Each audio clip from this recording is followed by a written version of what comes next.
El conflicto de Ucrania y Rusia, la historia.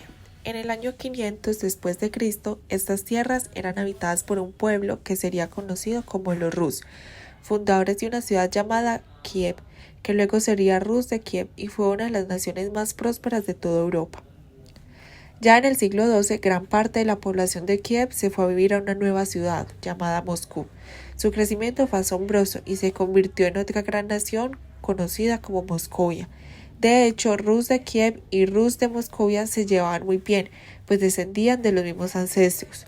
Luego, la nación de Rus de Kiev fue reformada, tomando el nombre de Ucrania, mientras que en Moscovia un nuevo gobernante, Iván el Terrible, llegó al poder e hizo reformas y cambió de nombre para ser conocida como el Imperio Ruso.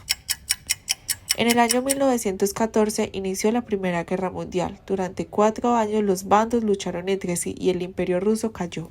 Fue entonces cuando Rusia, Ucrania y Bielorrusia se fusionaron para dar surgimiento a la Unión Soviética. Increíble, ¿no? Para lograr una sociedad igualitaria con un modelo comunista. Se suprimieron varios derechos de la población y establecieron un gobierno bastante autoritario. Muchos ucranianos no estaban contentos con esto. Sin embargo, la integración se llevó a cabo y muchos rusos comenzaron a vivir en Ucrania, en especial en una región llamada Crimea. De este modo se crearon dos bandos, los que querían formar parte de la Unión Soviética y aquellos que se sentían maltratados y deseaban que Ucrania volviera a ser independiente. Poco tiempo después se dio inicio a la Segunda Guerra Mundial. Hitler, el líder de Alemania, decide atacar a Rusia. Manda a sus tropas a tomar el control de Moscú. De esta manera, cuando llegaron a Ucrania, los ucranianos ya no querían formar parte de la Unión Soviética. Los recibieron con los brazos abiertos para que fueran aliados. Tras muchas batallas, finalmente el malvado Hitler fue derrotado. Pero la Unión Soviética nunca olvidaría que Ucrania los había traicionado. La Unión Soviética comenzó a tener problemas económicos, dando lugar a disturbios en todas partes. Entonces el líder supremo, Mikhail Gorbachev, decidió poner fin a la Unión Soviética, permitiendo elecciones entre otros partidos políticos, y que los países que ya no quisieran se independizaran, dando paso a la República de Ucrania. La nueva Ucrania construyó gasoductos por donde se podía llevar gas de Rusia y Asia al resto del mundo. Su posición geoestratégica permitiría posicionar armamento que alcanzara a Moscú.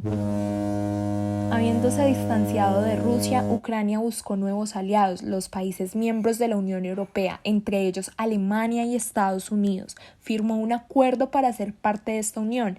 Sin embargo, al ver esto, Rusia se sintió despechado. Hay dos tipos de pobladores, aquellos originarios que hablan ucraniano y aquellos que defienden a Rusia que hablan ruso y que desearían volver a unirse. En fin, discordias del mundo actual.